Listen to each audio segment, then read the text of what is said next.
Assalamualaikum warahmatullahi wabarakatuh. Salam Pramuka. Di sini saya Elsie Nadila Januarti NIM 2019143502. Di sini saya akan menjelaskan materi mengenai syarat penting dalam membina. Membina pramuka merupakan kegiatan memperkenalkan, menumbuhkan, membimbing, dan mengembangkan A. Kepribadian, B. Pengetahuan dan keterampilan, dan C. Kecenderungan atau keinginan serta kemampuan peserta didik, sehingga menjadi manusia yang kreatif, inovatif, pelopor, dan mandiri.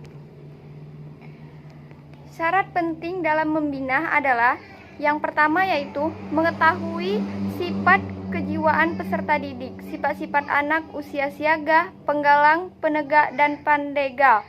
Mengetahui keinginan atau kebutuhan peserta didik, mengetahui latar belakang, budaya sosial ekonomi peserta didik. Pembinaan harus menarik minat peserta didik. Di sini, materi pembinaan dapat dibungkus dengan lagu, tari, gerak, permainan, perlombaan, cerita, penugasan, bakti yang sesuai dengan perkembangan jasmani dan rohani peserta didik. Yang pertama yaitu cara membina siaga. 1.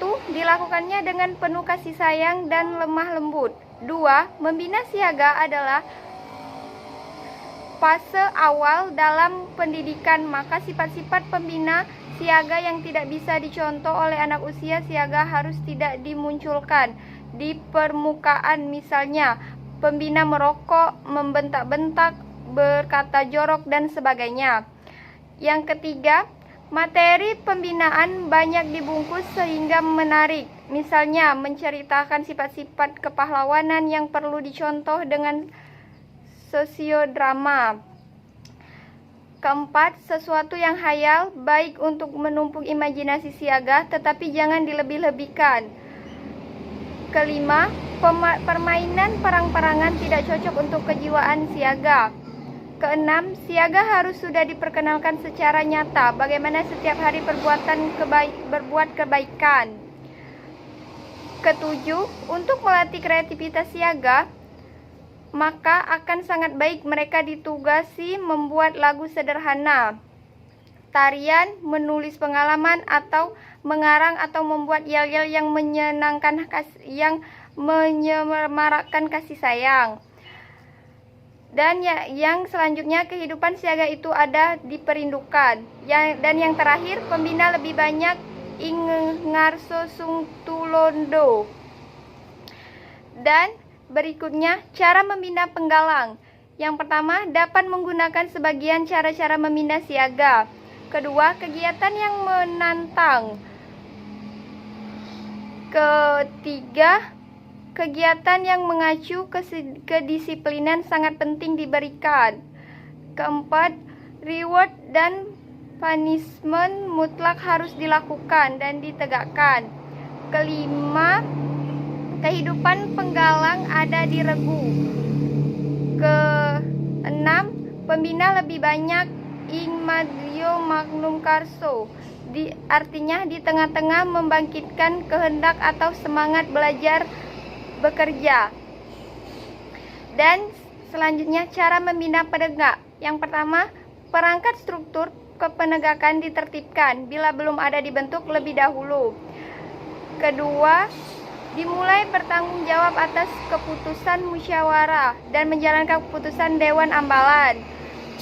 Ketiga, keinginan penegak yang kuat tidak dipatahkan tetapi dijalurkan.